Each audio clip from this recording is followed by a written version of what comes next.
আপনারা জানেন বাংলাদেশ হিন্দু বৌদ্ধ খ্রিস্টান ইউনিটি কাউন্সিল তারা কিছুদিন আগে একটা রিপোর্ট দিয়েছিলেন। ওইখানে তারা বলেছেন যে 23 জন মারা গেছেন এই 21শে আগস্ট থেকে এবং এই পর্যন্ত। ওনারা একটা রিপোর্ট দিয়েছেন এবং সেখানে 23টি মার্ডারের কথা বলেছেন। এটা বলেছেন যে কমিউনাল মার্ডার, এবং ওনাদের আরেকটা বলেছেন 174টা অ্যাটাকের কথা ওনারা বলেছেন, ইনসিডেন্টের কথা বলেছেন। তো সেই বিষয়ে আমরা যেটা করেছি সেটা হচ্ছে যে আমরা বাংলাদেশ পুলিশকে আমরা ওদের যে রিপোর্টটা যেটা অংশ আমরা পেয়েছি সেটা আমরা জানিয়েছি যে আপনারা একটু দেখেন, এবং তারা একটা থরো ইনভেস্টিগেশন করেছেন যে এই মার্ডার গুলো বা এগুলো আদৌ এগুলা কি কারণে হয়েছে, এটার পিছনে রিলিজিয়াস মোটিভেশন ছিল কিনা, এটা খুব বড় একটা প্রশ্ন। বিকজ আপনি জানেন যে এই রিপোর্টগুলো নিয়ে যেটা হয় যে পুরো মাইনরিটি কমিউনিটি যেটা ইউএসএ ইউকে তাদের স্ব গভর্নমেন্টে বা স্ব পার্লামেন্টে যে এই রিপোর্টগুলো সাবমিট করে, তারা দেখাতে চায় যে বাংলাদেশে প্রচুর মাইনরিটি কিলিং হচ্ছে এবং আমাদের গভর্নমেন্ট এই বিষয়ে কিছুই করছে না। এটার ফলে যেটা হয় যে সিনেটে হয়তো বা হিয়ারিং হচ্ছে, বা আপনি ইউএসএ ইউকে কমনসে হিয়ারিং হচ্ছে, বা কানাডায় হচ্ছে, বা অস্ট্রেলিয়ায় হচ্ছে। তো এটা একটা খুবই সিরিয়াস ইস্যু। এটার উপরে আমার বাংলাদেশের ইমেজ জড়িত। ইভেন বাংলাদেশের আমি বলবো যে বাংলাদেশের অর্থনৈতিক সমৃদ্ধি জড়িত। আমাদেরকে যদি কেউ প্রমাণ করে, কেউ যদি খুব ভালোভাবে ফেক নিউজের মাধ্যমে আমাদেরকে যদি প্রমাণ করে যে হ্যাঁ বাংলাদেশে এই ঘটনাগুলো ঘটছে, তাহলে এমনও হতে পারে যে এরাই আবার পার্লামেন্টে মোশন নিবে যে বাংলাদেশের এগেন্স্টে স্যাংশন আনবে। ফলে এই যে রিপোর্টগুলো খুব সিরিয়াস রিপোর্ট। আপনি জানেন ফেক নিউজ কি করতে পারে, আপনারা একটা দেখছেন যে বাংলা আমরা এই বছর এই যে ড্যাভোসে প্রফেসর ইউনুস অনেকের সাথে কথা বলেছেন, তার মধ্যে একটা ইম্পর্টেন্ট মিটিং ছিল মিউনিক সিকিউরিটি কনফারেন্সের অ্যাম্বাসেডর হাউসম্যানের সাথে। উনি বললেন যে দেখো তোমরা কিন্তু ফেক নিউজ, মিসইনফরমেশন, ডিসইনফরমেশন খুবই সিরিয়াসলি নিবা। আমাদেরকে বলছে তোমরা এটা নিতেই হবে। এক ফেক নিউজের কারণে তারা বললো যে এই যে রোহিঙ্গা যে ক্রাইসিসটা হয়েছিল, এটা হচ্ছে মায়ানমারে এবং রাখাইনে দিনের পর দিন, weeks after week, months after months, যে ওরা ফেক নিউজ ফেসবুকের মাধ্যমে বা অন্যান্য সোশ্যাল মিডিয়ার মাধ্যমে রোহিঙ্গাদের উপরে যে ফেক নিউজগুলো করেছে, তার আলটিমেট রেজাল্ট হচ্ছে যে তারা মিলিটারি ক্র্যাকডাউন করে রোহিঙ্গাদেরকে বের করে দিয়েছে, এবং আমাদের এখন বাংলাদেশে 10 লক্ষ রোহিঙ্গা আমাদের এখানে আছে। এটা হচ্ছে ফেক নিউজ। ওরা বলে যে দেখো ফেক নিউজ কি করতে পারে দেখো। তো ঠিক তেমনি আমরা যে রিপোর্টটা ওনারা দিয়েছেন সেটা আমরা পুলিশকে দিয়েছিলাম, সেটার উপরে আমাদের ডেপুটি প্রেস সেক্রেটারি এটার উপরে বলবেন। আমি জাস্ট আপনাদেরকে একটু প্রাসঙ্গিকতা বললাম।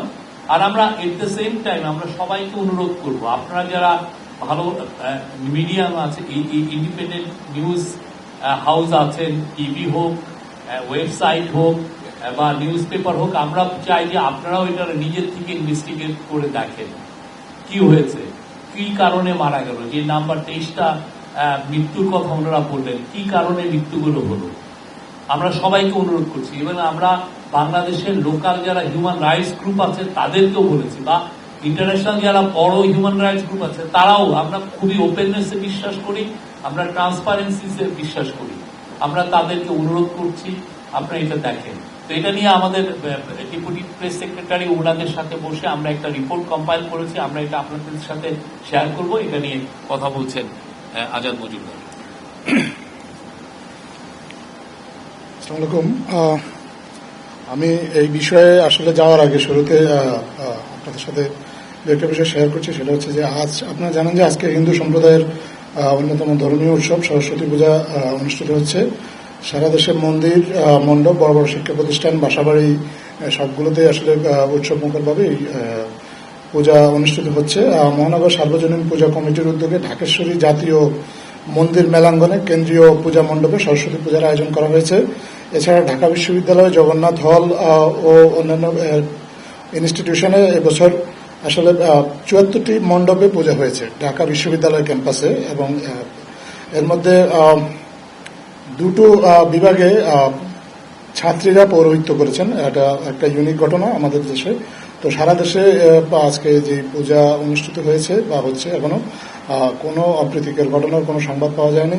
আমাদের সম্মানিত উপদেষ্টা যারা আছেন, এছাড়া সরকারের বিভিন্ন পর্যায়ের কর্মকর্তারা বিভিন্ন মণ্ডপ পরিদর্শন করেছেন, তারা সবার সাথে মত বিনিময় করেছেন, আলোচনা করেছেন। কোথাও কোনো অপ্রীতিকর কোনো ঘটনার কোনো সংবাদ পাওয়া যায়নি। খুব সুন্দর এবং ভাবে উৎসবমুখর পরিবেশে আজকে এই সরস্বতী পূজার আয়োজন করা হয়েছে। তো সরস্বতী পূজার বাইরে আমি একটু আগে আমাদের মাননীয় প্রেস সেক্রেটারি উনি যে কথাটা বললেন যে হিন্দু বৌদ্ধ খ্রিস্টান ইউনিটি কাউন্সিল বা ঐক্য পরিষদ তারা যে রিপোর্টটা দিয়েছে এটা আচ্ছা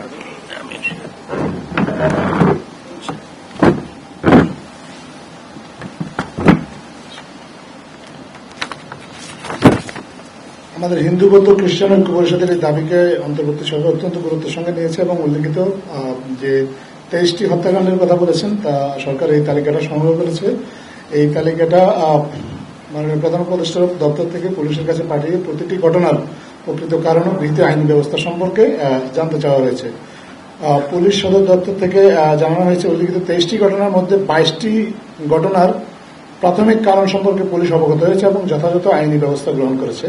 একটি ঘটনা সম্পর্কে বিস্তারিত কোনো তথ্য পাওয়া যায়নি। যে 22টি ঘটনার বিস্তারিত তথ্য ইতিমধ্যে জানা গেছে, তার মধ্যে একটি ঘটনার সঙ্গেও সাম্প্রদায়িক কোনো সহিংসতার কোনো ধরনের সম্পর্ক পাওয়া যায় না। হত্যাকাণ্ডের মধ্যে সর্বোচ্চ 7টি চুরি ও দস্যুতার সাথে সম্পর্কিত, 4টিতে ব্যক্তিগত ও পারিবারিক কলহের ঘটনা জড়িত, 3টি ক্ষেত্রে জেনারেল ক্রাইম যেমন ধর্ষণ, অতিরিক্ত মদ পানি মৃত্যু, বিরূপ মন্তব্য করার কারণে দুই পক্ষের মারামারি থেকে মৃত্যু, 2টি দুর্ঘটনাজনিত মৃত্যু আর 2টি হচ্ছে ব্যবসায়িক শত্রুতার জন্য মৃত্যু। একটিতে স্থানীয় সংঘাতে মারা গেছে, জমি জমার বিরোধে একটি ঘটনায় মৃত্যু হয়েছে এবং একটি আত্মহত্যার ঘটনা ঘটেছে।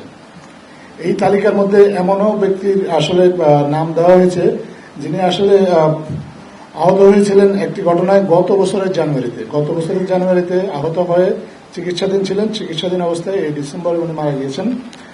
কিন্তু এইটাকেও সাম্প্রদায়িক সহিংসতা হিসেবে তুলে ধরে এটাকে এই ঘটনার সাথে আগস্টের পরের ঘটনা হিসেবে এটা উল্লেখ করা হয়েছে। সরকার আসলে এই প্রত্যেকটি ঘটনায় যথাযথ গুরুত্ব দিয়ে আইনি পদক্ষেপ গ্রহণ করেছে। এই 23টি ঘটনা যেখানে আত্মহত্যা ও পানিতে ডুবে মৃত্যুর ঘটনা ঘটেছে, এই দুটি ঘটনায় পুলিশ ইতিমধ্যে চূড়ান্ত তদন্ত প্রতিবেদন দিয়েছে। অপর 21টি তদন্তাধীন মামলায় ইতিমধ্যে 47 জনকে গ্রেপ্তার করা হয়েছে এবং গ্রেপ্তারকৃতদের মধ্যে 17 জন নিজেদের দায় স্বীকার করে আদালতে 164 জেলায় স্বীকারোক্তিমূলক জবানবন্দি দিয়েছেন। প্রফেসর মোহাম্মদ ইউনূসের অন্তর্বর্তীকালীন সরকার আসলে কোনো ধরনের সহিংসতাকে সমর্থন করে না। একই সঙ্গে এই ধরনের ঘটনাকে সাম্প্রদায়িক সহিংসতা বলে যারা প্রচার করে, প্রচারকে উদ্বেগজনক বলে মনে করে। এই ধরনের বিভ্রান্তিমূলক প্রচারণা থেকে দেশে সাম্প্রদায়িক সম্প্রীতি বিনষ্টের সূত্রপাত ঘটতে পারে বিবেচনায় সরকারের পক্ষ থেকে সকলকে আরো দায়িত্বশীল হওয়ার আহ্বান জানানো হয়েছে। একটা জিনিস আমি আপনাদের সাথে একটু পরেই আমি ডাটাটা শেয়ার করে দেব, সেটা হচ্ছে আমরা এই 23টি ঘটনার পাশাপাশি জেনারেল যে আমাদের গত 4 মাসে সারা দেশে সংঘটিত হত্যাকাণ্ডের একটা সেপ্টেম্বর থেকে ডিসেম্বর হত্যাকাণ্ডের একটা তালিকাও সংগ্রহ করেছি। এই হত্যাকাণ্ডের মধ্যেই আসলে এই 23টি হত্যাকাণ্ড অন্তর্ভুক্ত। 22টি, একটি তো আসলে গত জানুয়ারির ঘটনা। তো সেখানে দেখা গেছে যে পুলিশের যে ডাটা তাতে দেখা গেছে যে গত আসলে 5 বছরের মধ্যে এই বছরই এই গত 4 মাসে সেপ্টেম্বর থেকে ডিসেম্বরে সবচেয়ে কম হত্যাকাণ্ড সংঘটিত হয়েছে। আমাকে একটু সময় দেন, আমি আপনাদেরকে পরিসংখ্যানটা বলছি এবং পরবর্তীতে এই পরিসংখ্যানটা আমি আপনাদের সাথে শেয়ার করব আমাদের নিজস্ব হোয়াটসঅ্যাপ গ্রুপে। আমাদের পুলিশের দেওয়া তথ্য অনুযায়ী দেখা গেছে যে আসলে 2020 সালে সংঘটিত হত্যাকাণ্ড এই 4 মাসে সেপ্টেম্বর থেকে ডিসেম্বর 1113, 2021 সালে 992, 2022 সালে 1015, 2023 সালে 958 এবং 2024 সালে সেপ্টেম্বর থেকে ডিসেম্বরে সারা দেশে বিভিন্ন ঘটনায় হত্যাকাণ্ড সংঘটিত হয়েছে 947।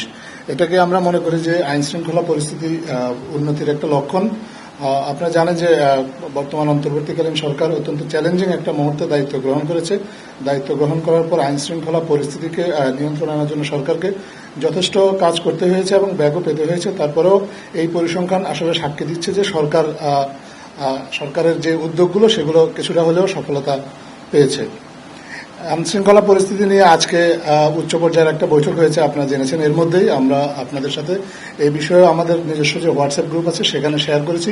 আমি এখন আমার প্রেস সেক্রেটারি ওনাকে অনুরোধ করব এই বিষয়ে যে আপডেটটা সেটা আপনাদের সাথে একটু শেয়ার করার জন্য। ধন্যবাদ। আজকে একটা বড় একটা মিটিং হয়েছে, হাই পাওয়ার মিটিং। সেখানে চিফ অ্যাডভাইজার উনি এটা প্রিসাইড ওভার করেছেন এবং মিটিং এ হোম অ্যাডভাইজার ছিলেন, তারপরে special assistant to chief adviser Khodabux Chowdhury সাহেব ছিলেন, হোম সেক্রেটারি ছিলেন, র্যাবের চিফ ছিলেন, ডিএমপি চিফ ছিলেন, পুলিশের চিফ ছিলেন, কোস্ট গার্ডের চিফ ছিলেন, বিজিবি চিফ ছিলেন, ওনারা সবাই ছিলেন এবং এইটার উপরে আমরা একটা প্রেস দিয়েছি। তো এই পুরোতে গত 6 মাসে এই গভর্নমেন্ট প্রায় 6 মাস হলো, 6 মাসে ল অ্যান্ড অর্ডার সিচুয়েশনটা রিভিউ করা হয়েছে। অনেকগুলো কথা এসছে, তার মধ্যে একটা উল্লেখযোগ্য হচ্ছে প্রফেসর ইউনুস বলেছেন যে অনলাইনে কিভাবে এফআইআর মানে ফার্স্ট ইনফরমেশন রিপোর্ট, যেটা আমাকে বলি যে প্রাইমারি কেস, এটা কিভাবে ফাইল করা যায় সেটার বিষয়ে উদ্যোগ নিতে। এটা খুব শীঘ্রই আপনারা শুনবেন যে এটার উদ্যোগটা এসছে। তো এই অনলাইনে অনেকে হয়তো দিতে পারবে না, সেদের তার জন্য একটা সেন্ট্রালি একটা কল সেন্টারও করার কথা বলা হয়েছে, যে আপনি একটা অনলাইনে একটা এফআইআর করতে চাচ্ছেন বিকজ কিন্তু আপনি দেখছেন যে নিয়ম কানুন গুলো কিরকম, তাহলে সেই ক্ষেত্রে আপনার জন্য একটা হান্টিং নাম্বার থাকে। আপনি যেমন 999 আছে, আপনি যে কোনো কমপ্লেনের ক্ষেত্রে এখানেও একটা বিশেষ নাম্বার থাকবে, সেখানে আপনি 111 হতে পারে, আপনি ফোন দিলে আপনাকে ওরা গাইড করবে যে কিভাবে আপনি কেস করবেন। তো আপনি যখন ধরেন আপনি ঢাকায় আছেন বা আপনি যেখানে আছেন বা বাসা থেকে অনেকে বেরোতে পারছেন না ভয়ে, আপনি বাসা থেকেও আপনি ইয়ে দিতে পারবেন। আমরা দেখেছি যে অনেক ক্ষেত্রে যারা কেস দিতে চান তারা থানায় যে এক ধরনের হ্যারাসমেন্টের শিকার হন বা এমন অনেক ক্ষেত্রে তাদের কাছ থেকে কিছু এক্সটর্শন করা হয়। তো সেই জিনিসগুলো যাতে না হয়, আপনার যাতে সরাসরি আপনি নিজে এটা কেস করতে পারেন অনলাইন করে, সেটা একটা খুব আপনারা শীঘ্রই এটা দেখবেন। আরেকটা হচ্ছে যে প্রফেসর ইউনুস বলেছেন কমান্ড সেন্টার করতে বা কমান্ড ইনফ্রাস্ট্রাকচার। সেটার ফলে যেটা হচ্ছে যে আপনি জানেন যে অনেকগুলো ল অ্যান্ড অর্ডারের সিচুয়েশন অনেকে দেখেন, যেমন নদী কেন্দ্রিক বা কোস্টালের প্রায় 30,000 স্কোয়ার কিলোমিটারের ওয়াটারওয়েজ বা মানে বে অফ বেঙ্গলের ওয়াটার যেটা মনিটর করেন কোস্ট গার্ড বা বিজিবি, ধরেন প্রায় 5,000 প্রায় 4,500 স্কোয়ার কিলোমিটার বর্ডারটা ওরা দেখেন। তারপরে পুলিশ আছেন, সবার থেকে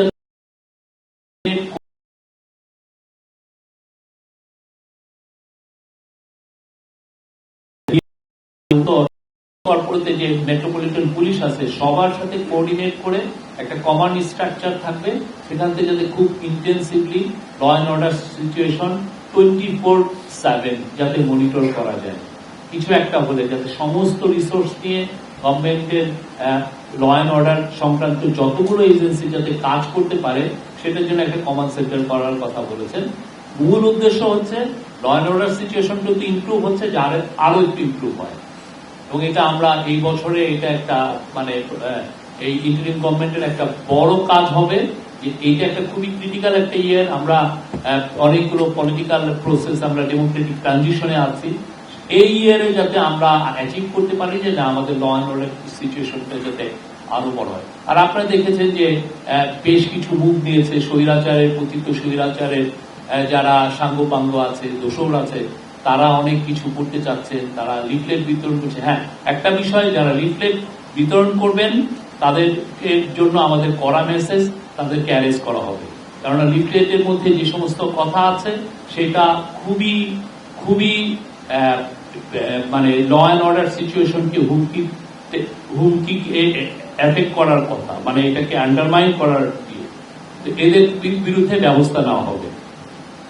আর অন্যান্য তারা দেখেছেন তো, তারা অনলাইনে কি ধরনের মিস ইনফরমেশন দিচ্ছে এই সরকারকে নিয়ে, মিস ইনফরমেশন দিচ্ছে, অতীত স্বৈরাচারকে নিয়ে বলছেন যে উনি এখন প্রাইম মিনিস্টার।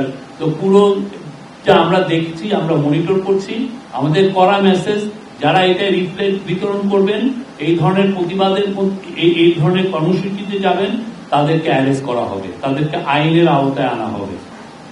আর অন্যান্য বিষয়ে প্রফেসর ইউনূস চাঁদাবাজির বিষয়ে বলেছেন যে এটা যে করে হোক এটাকে কমাতে হবে এবং এটাকে মানে ক্র্যাকডাউন করতে হবে, যাতে আমরা রোজা আসছে, আপনি জানেন আর মনে হয় 1-1.5 মাসের মধ্যেই রোজা আসছে। আমরা রোজার আমার মনে হয় 1 মাসও নাই, এই রোজার মধ্যে যাতে জিনিসপত্রের দাম সহনীয় পর্যায়ে থাকে, কেউ যেন মার্কেটকে ম্যানিপুলেট না করতে পারে। অন্যান্য অনেকগুলো বিষয় এসছে, আমরা অলরেডি এটার উপরে প্রেস রিলিজ আপনাদেরকে দিয়েছি। Thank you. আর আমাদের সুচিস্মিতা তিথি আছেন, উনি আজকে অনেকগুলো পূজা মণ্ডপে গিয়েছেন, তো আমরা শুনবো উনি কি বলেন। আপনারা জানেন আজকে সরস্বতী পূজা আয়োজিত হচ্ছে সারা দেশে, এবং এই পূজাটি সারা দেশের শিক্ষা প্রতিষ্ঠান, বাসার বাড়ি এবং পূজা মণ্ডপগুলোতে আয়োজিত হয়ে থাকে। এটা একটা হিন্দু ধর্মের অন্যতম বড় উৎসব, এবং আজকে আমি সারাদিনই বিভিন্ন পূজা মণ্ডপে ছিলাম, এবং আমাদের উপদেষ্টা সহ বিভিন্ন সরকারি কর্মকর্তারা পূজা মণ্ডপ পরিদর্শন করেছেন, এবং আমরা দেখেছি যে সবখানেই খুব আনন্দ উৎসবের সঙ্গে পূজা পালিত হয়েছে। ঢাকা বিশ্ববিদ্যালয় জগন্নাথ হলে এই বছর ৭৪টা পূজা মণ্ডপে পূজা হচ্ছে, এবং আমি দেখেছি যে প্রশাসনের লোকজন থেকে শুরু করে আইন শৃঙ্খলা বাহিনীর লোকজন সবাই খুব নিরলস ভাবে আসলে পরিশ্রম করেছেন পূজাটা যেন নির্বিঘ্নে পালিত হয়। এখনো পর্যন্ত কোনো অপ্রীতিকর ঘটনার কথা আমরা শুনতে পাইনি, আশা করি অনেক কিছু হবে না। এখনো আয়োজন চলছে সবখানে, এবং সেই কারণে বিভিন্ন রাস্তায় জ্যাম আছে। আর এই বছর যেটা খুব পজিটিভ ভাবে দেখলাম সেটা হচ্ছে ঢাকা বিশ্ববিদ্যালয়ের 2টি বিভাগের পূজা মণ্ডপ এবং জগন্নাথ বিশ্ববিদ্যালয়ের 1টি বিভাগের পূজা মণ্ডপে নারী শিক্ষার্থীরা পৌরোহিত্য করেছেন। এটা খুবই মানে প্রচলিত প্রথা ভেঙে নারীরা পুজো পরিচালনা করছেন, এটা খুবই ইতিবাচক একটা দৃষ্টান্ত বলে আমি মনে করি, এবং আমরা আসলে প্রেসিডেন্টের পক্ষ থেকে শিক্ষার্থীদেরকে আন্তরিক অভিনন্দন এবং শুভকামনা জানাতে চাই যে এরকম একটা খুব পজিটিভ ইনিশিয়েটিভ ওনারা নিয়েছেন। এটা খুবই আছে না, হিন্দু ধর্মের শাস্ত্রে কোথাও কিন্তু লেখা নেই যে নারীরা পূজা করতে পারবেন না। সরস্বতী বিদ্যাদেবী তিনি নারী পুরুষ সবাইকেই জ্ঞানের জন্য আশীর্বাদ করেন, সুতরাং শুধুমাত্র পুরুষেরা পূজা করবে, নারীরা পূজা করতে পারবে না এমনটা কিন্তু কোথাও নেই। তো এটা খুবই ইতিবাচক ভাবে আমার চোখে পড়লো। আমি নিজেও যেখানে আজকে অঞ্জলি নিয়েছি সেখানেও একজন নারী পুরোহিত ছিলেন, এবং আমি দেখলাম যে যারাই ওই দেখেছেন যে একজন নারী পূজা করছেন, তারা মানুষজন এবং ছোট ছোট শিশুরাও খুব আনন্দিত হলেন দেখে। এটা খুবই একটা পজিটিভ সাইন বলে আমরা মনে করি। আর আজকে সরস্বতী পূজায় আসলে সকল হিন্দু ধর্মের শিক্ষার্থীদেরকে এবং যারা এই বসন্ত পঞ্চমীটি পালন করে থাকেন, আনন্দে উদযাপন করে থাকেন, তাদের সবাইকে আমরা শুভেচ্ছা এবং শুভকামনা জানাতে চাই। Thank you. Any question? একটা প্রশ্ন, সেটা হচ্ছে আপনারা যে তথ্য দিয়েছেন যে 23 জন নিহতের প্রতিবেদন দিয়েছে হিন্দু বৌদ্ধ খ্রিস্টান ঐক্য পরিষদের নেতারা, তো সেখানে আইনশৃঙ্খলা বাহিনীর বরাদ্দে বলেছেন যে এটা ভুল তথ্য, মিথ্যা তথ্য দিয়েছে।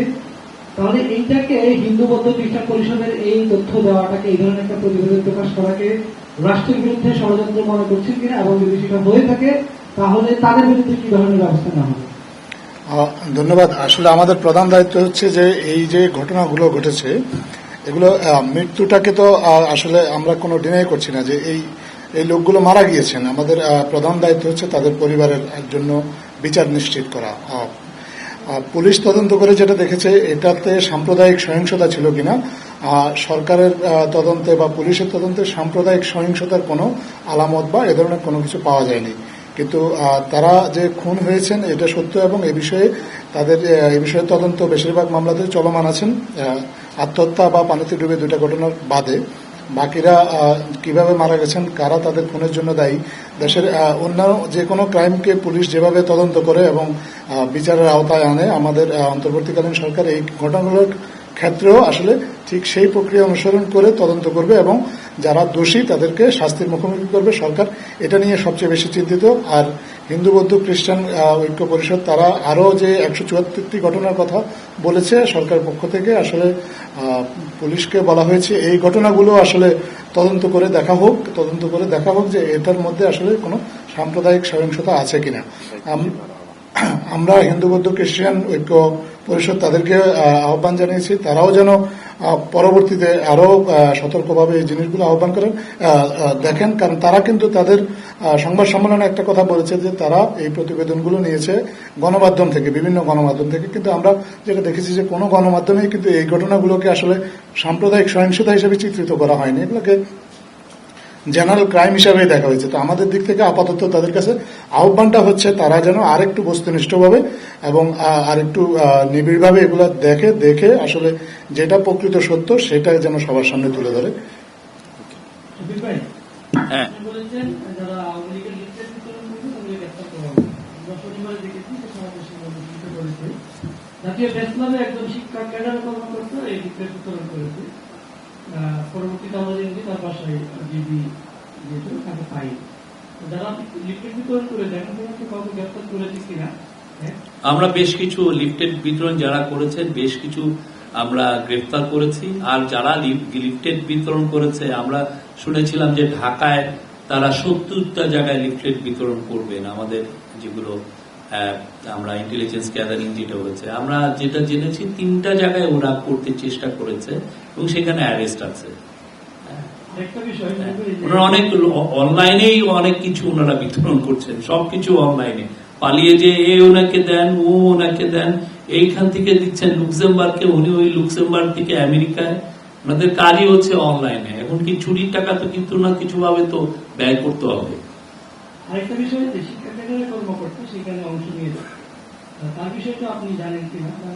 আমরা সেই বিষয়ে আমরা অবশ্যই এগুলো বিষয়ে আমরা সিরিয়াসলি নিচ্ছি আমরা, এবং ওনার যে বক্তব্য যেগুলো পত্রিকায় আসছে বা ওয়েবসাইটে আসছে সেগুলো আমরা খতিয়ে দেখছি তিনি আসলে এই সমস্ত কথা বলেছেন কিনা, প্লাস ওনার ফেসবুকের কিছু কিছু উদ্ধৃতি এসছে, আমরা প্রত্যেকটা জিনিস খতিয়ে দেখছি। আপনার কোটা শেষ, আরেকজন একটু প্লিজ অন্য আরেকজনকে দিয়ে এই কোশ্চেনটা করেন, আপনি অন্য আরেকজনকে দিয়ে এই কোশ্চেনটা করেন।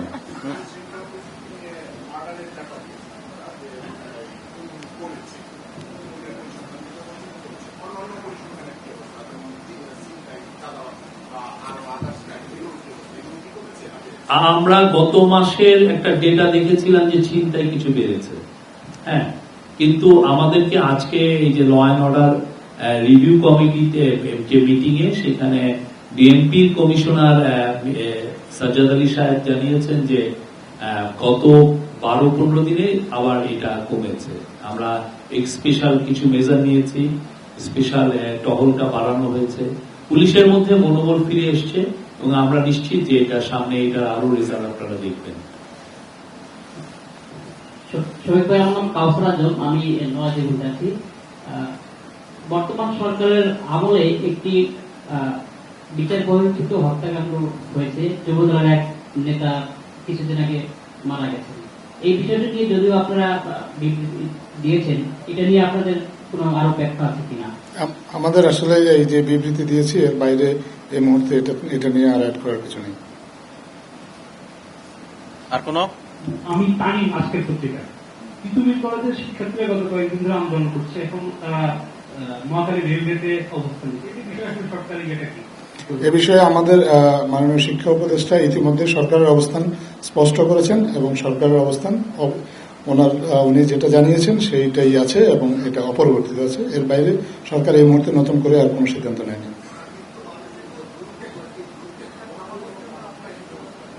মানুষের দুর্ভোগের বিষয়ে সরকার সচেতন আছে, সরকার চেষ্টা করছে যে শিক্ষার্থীদের সাথে কথা বলে তাদেরকে বোঝাতে যে তারা যেন এই জনদুর্ভোগ সৃষ্টি না করে এবং তাদের যদি আসলেই কোনো দাবি দেওয়া থাকে সেটা যেন আমরাও প্রধান উপদেষ্টা দপ্তর থেকে শিক্ষার্থীদের প্রতি আহ্বান জানাই, তাদের যদি দাবিটা যৌক্তিক হয় তারা এই বিষয়ে জনমত তৈরি করুক, তারা এই বিষয়ে কথা বলুক, লেখালেখি করুক। যদি তারা জনমত তৈরির মাধ্যমে বা তাদের দাবিটাকে প্রতিষ্ঠিত করতে পারে ভবিষ্যতে নিশ্চয়ই সরকার এই বিষয়ে বিবেচনা করবে এবং সরকারের পক্ষ থেকে তাদের প্রতি আহ্বান হচ্ছে যে সড়ক বন্ধ করে জনগণের প্রতি যাতে জনগণের কোনো দুর্ভোগ যেন সৃষ্টি না করা হয়।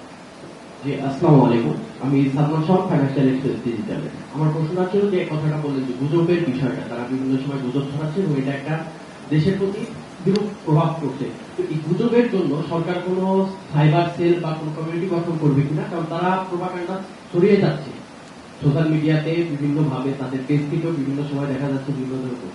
তো এর বিরুদ্ধে সরকার কি কোনো ব্যবস্থা নেবে, সাইবার সেল গঠন করবে কিনা? আমাদের অলরেডি তো আপনারা দেখেছেন চিফ অ্যাডভাইজারের অফিসের থেকে আমরা প্রেসিং এর থেকে একটা সিএ ফ্যাক্টস নামে একটা আমরা করেছি। সেখানে আমরা প্রতিদিনই কিছু না কিছু আমরা ফেক নিউজকে ডিবাঙ্ক করছি।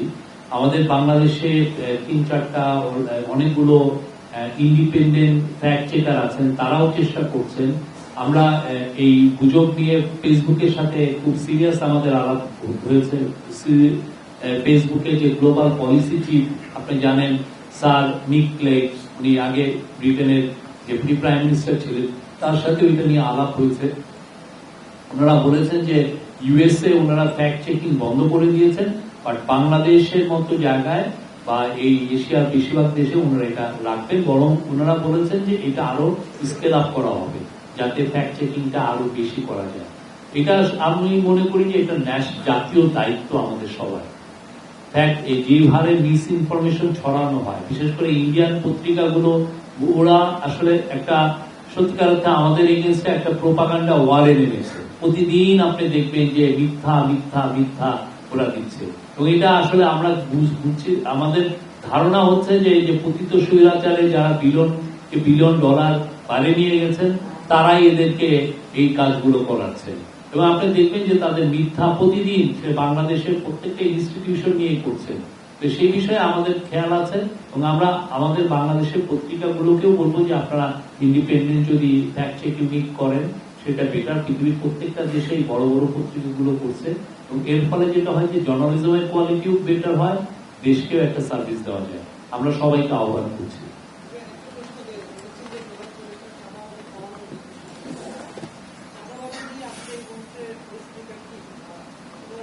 আপনারা দেখেছেন তো জিনিসপত্রের দাম কমে এসছে, তো সেটার ওয়ান অফ দ্য রিজন হচ্ছে যে আমরা তো চাঁদাবাজদেরকে টার্গেট করছি। আমরা দেখছি কোথায় কোথায় তারা সক্রিয়, কোথায় কোথায় আসলে তারা মার্কেটকে ম্যানুপুলেট করে, বা কোথায় কোথায় ট্রাক থামান। এই জায়গাগুলো আইডেন্টিফাই হচ্ছে, আমরা চেষ্টা করছি। আমাদের ল অ্যান্ড অর্ডারের যারা ল এনফোর্সিং এজেন্সিগুলো আছে তারা দেখছেন কোথায় কোথায় কোন কোন জায়গায় ভালনারেবল, এই প্রত্যেকটা বিষয়েই তারা সিরিয়াসলি দেখছেন। এবং আমরা চিফ অ্যাডভাইজার আজকে বলেছেন যে যাতে রোজার আগেই এ বিষয়ে আরো বড় রকমের ইমপ্রুভমেন্ট হয়। রফিক ভাই, আমি দৈনিক সমকালে কাজ করি, আমার নাম অমৃতেশ পাল। এখন তো সোশ্যাল মিডিয়ার যুগ, সোশ্যাল মিডিয়াতে অনেক কিছু ভাইরাল হয় এবং এগুলো আমরা দেখি। তো এটা খুবই হালকা একটা বিষয়, একটা প্রশ্ন করতে চাই। বলেন। সেটা তো সম্প্রতি আপনার মাফলারটা নিয়ে তো আলোচনা সম্পর্কে মাফলারটা আসলে দামটা কত, আপনি কত দিয়ে কিনেছেন এবং কোন দেশের তৈরি? এবং এটা খুব পার্সোনাল, আমরা এখানে পার্সোনাল কথা বলতে আসিনি, সরি। না, এটা পার্সোনাল জিনিস, এটা এখানে সিরিয়াস বিষয়। এবং আপনি এটা নিয়েও ফেসবুকে আবার এটা পাল্টায়, ওইটা আমার খুবই পার্সোনাল একটা জায়গা, কিন্তু এটা এখানে আমরা এটা একটা সরকারি বিষয়। আচ্ছা, আর একটা বিষয়, সেটাও একটু ভাইরাল হচ্ছে, সেটাও আপনাকে কেন্দ্র করে বইমেলার উদ্বোধন দিন একটা ডাস্টবিন, আপনি একটু স্ট্যাটাস দিয়েছিলেন সেই ডাস্টবিনে, তো সেটাও মনে হয় পরবর্তীতে আপনি সরিয়ে নিয়েছেন, কিন্তু এটা সরিয়ে নিলেন না? আমি সরাই নেই, আপনি বোধহয় লাস্ট আর ভিজিট করেন নাই।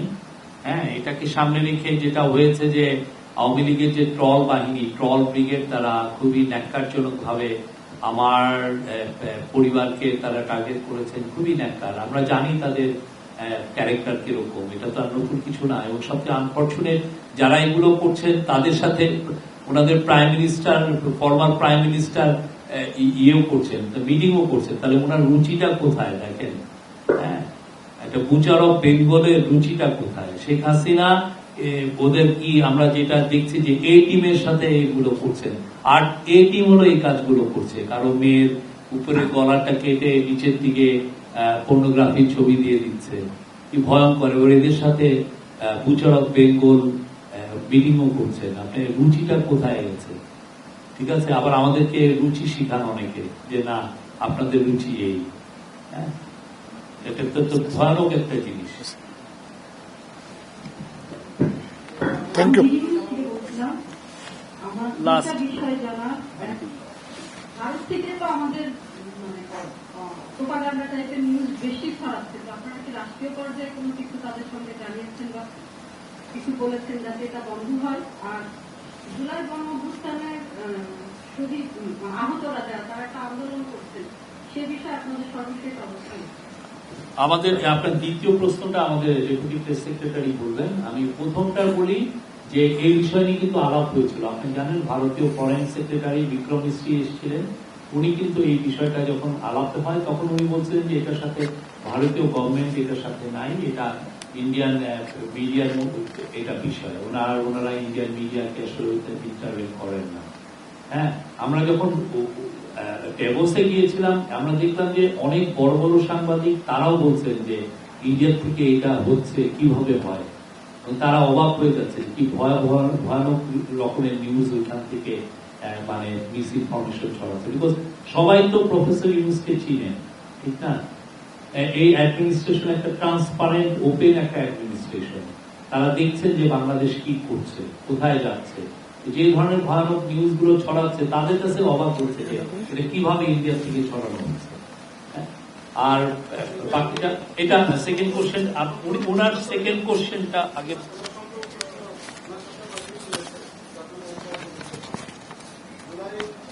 আচ্ছা, তাহলে উনি দেখুন। আচ্ছা, আমি এই প্রশ্নের সাথে লিঙ্ক থেকে একটু ছোট্ট একটা প্রশ্ন সংযুক্ত আগে ওনারটা দিক, এটা আগে জেসমিন না জেসমিন মলিকটা দিক প্লিজ, না সম্পূরক পরে করেন। তো উত্তর দেওয়ার আগে সাধারণত সম্পূরক প্রশ্ন হয় না। ধন্যবাদ।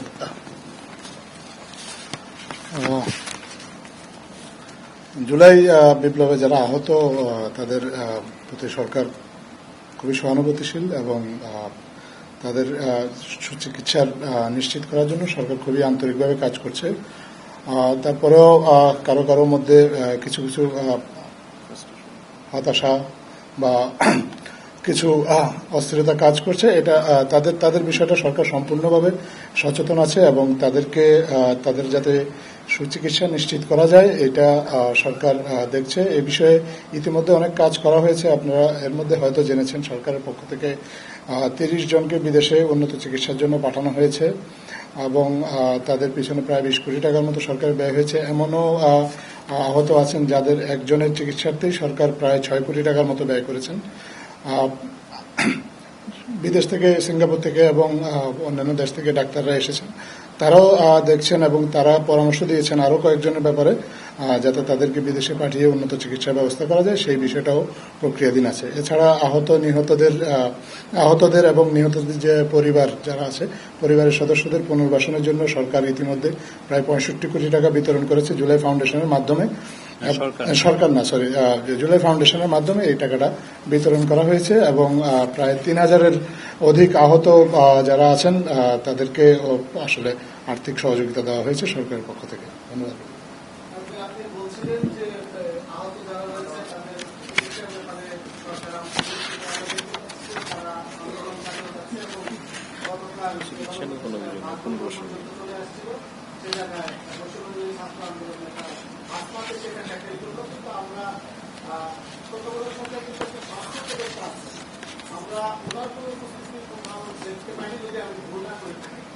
এক্ষেত্রে আসলে স্বাস্থ্য উপদেষ্টার দায়িত্বটা খুব বেশি বলে আমরা গণমাধ্যম হিসেবে মনে করি।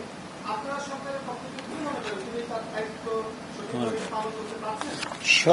স্বাস্থ্য উপদেষ্টা মাননীয় ওনার দায়িত্ব আসলে তাদের যারা আহত হয়েছেন তাদের সুচিকিৎসা নিশ্চিত করা, তাদের সান্ত্বনা দেওয়া না। উনি তাদের সুচিকিৎসা নিশ্চিত করার জন্য যা যা প্রয়োজনীয় আছে প্রয়োজনীয় ব্যবস্থাগুলো নিচ্ছেন এবং এই বিষয়ে উনি মাননীয় প্রধান উপদেষ্টার সাথেও নিয়মিত যোগাযোগ রক্ষা করছেন। আজকেও উনি চিকিৎসার বিষয়ে যে অগ্রগতি আছে, যে জুলাই বিপ্লবে যারা আহত তাদের যে অগ্রগতিটা এসে উনি মাননীয় প্রধান উপদেষ্টাকে অবহিত করেছেন এবং তার কাছ থেকে এই বিষয়ে দিক নির্দেশনা নিয়েছেন। ধন্যবাদ।